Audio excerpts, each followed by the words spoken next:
Hey writers, Ingrid Sundberg here, and this is Ingrid's Notes, where I'm talking about creative writing, craft, and process. And today I want to talk about the film Moonlight, which just last month won Best Picture and Best Screenplay, because I think there's some really fascinating things that this story does in terms of its structure and storytelling that can be really helpful for us writers. So first off, if you haven't actually seen Moonlight, you should definitely go see it.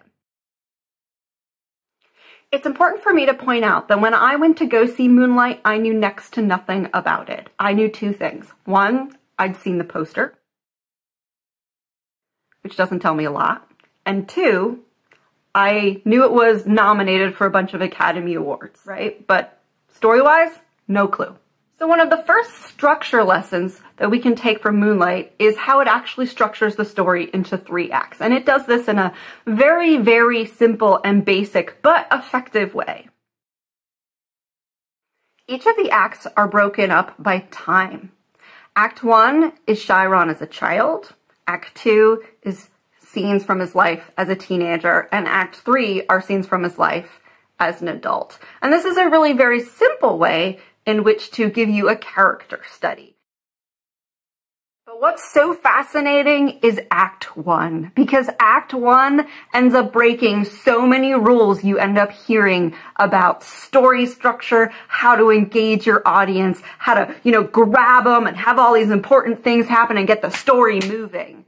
Act 1 doesn't work that way at all. In fact, I remember sitting in the theater during Act 1 and thinking to myself, this movie has got all of these nominations, but it's interesting. It's a character portrait, but I haven't seen an inciting incident. I don't really know sort of what the hook is. I'm not really sure where this story is going. It's kind of just a portrait of this boy's life. Yeah, there are some difficult things happening to him, and I empathize for him, and I care about him, but I'm not gripped. You don't actually start to know what this movie is about, what the real kind of internal struggle and character arc is, until maybe even a third of the way into Act 2. But once you get to Act 3, oh my gosh, this movie is so incredible. I am hooked. I am so invested in this character. I cannot wait to see what happens. The tension of these very simple scenes is just mind-blowing. So how did that happen? How was I so invested in the third act and in the second act when the first act kind of left me going, what is this? So here's what's so brilliant and literary and interesting and smart about Act 1. It is all about character development. It is not a manipulation in any way. It's not about plot and action and making sure you hit that plot point or that inciting incident or there's some sort of major dramatic tension. It's not that at all. And each one of those scenes sets up something very important that's going to happen later, but you don't necessarily know why it matters. But what you learn as the story develops, what you come to understand, is that every scene in a person's life is important to who they are. And the screenwriter and the director were very careful about choosing which scenes from that life were important to give you the character development elements and the history of this person to see who they are, what their relationships are, what they're struggling with, how the world reacts to them, what it's like to look for a father figure and have that father figure be a drug dealer. That's not a spoiler, right? It's all about this character elements and you, the viewer, starting to empathize with this young boy in a situation that's not great, but you want him to succeed.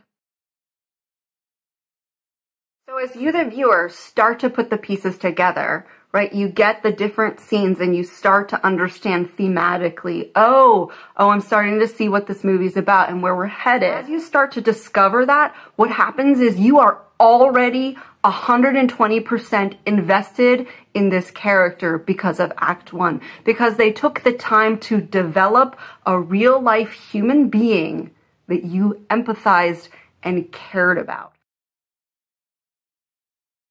So that when we get to Act 3 and you have this fascinating, complex, completely against type character, you love him and care about him and want him to succeed. So often we get writing advice that tells us to really put plot and action and conflict and moving things forward first.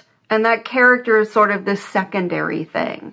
But Moonlight really illustrates how you can just take the normal elements of a person's life and turn it into a really gripping, beautiful, moving story.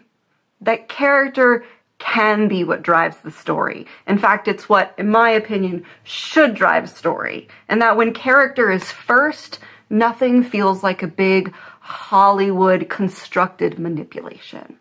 And that's a really beautiful thing to learn from this film.